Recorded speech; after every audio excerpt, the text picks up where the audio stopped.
بسم اللہ الرحمن الرحیم۔ السلام علیکم ناظرین، کیسے ہیں آپ؟ امید ہے آپ سب خیریت سے ہوں گے۔ اگر آج آپ لوگوں نے درود پاک نہیں پڑھا تو برائے مہربانی درود پاک پڑھ لیجئے۔ آج کا ہمارا واقعہ ہے حضرت ابراہیم علیہ السلام کے لیے آگ کیسے ٹھنڈی پڑ گئی۔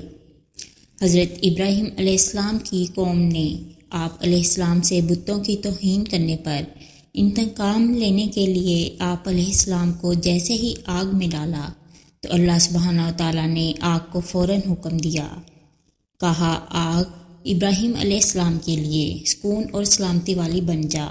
آگ اللہ تعالیٰ کے حکم کی تعمیل کرتے ہوئے فوراً حضرت ابراہیم علیہ السلام کے لیے سکون اور سلامتی والی بن گئی۔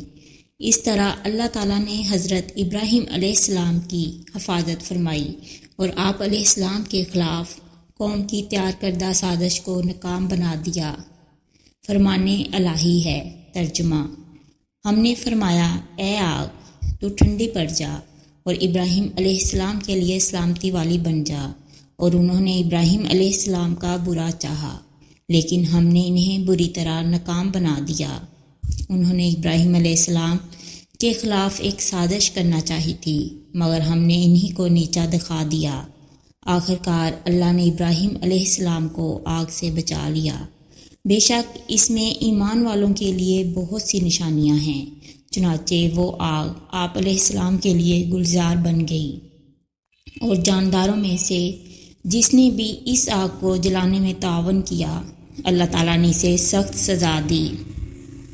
احادیث رسول اکرم صلی اللہ علیہ وآلہ وسلم ہے، جب ابراہیم علیہ السلام آگ میں ڈالے گئے تو گرگٹ کے علاوہ باقی تمام جانداروں نے آگ بجھانے کی کوشش کی، لیکن گرگٹ نے آگ کو بھڑکانے کے لیے پھونکے ماری۔ اسی لیے آپ صلی اللہ علیہ وآلہ وسلم نے اسے مارنے کا حکم دیا۔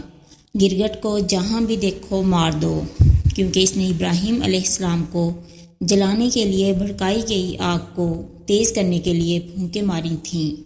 اگر آپ کو میری یہ ویڈیو پسند آئے تو اسے لائک اور شیئر کریں، میرے چینل کو سبسکرائب کریں اور کمنٹ سیکشن میں اپنی رائے کا اظہار لازمی کریں۔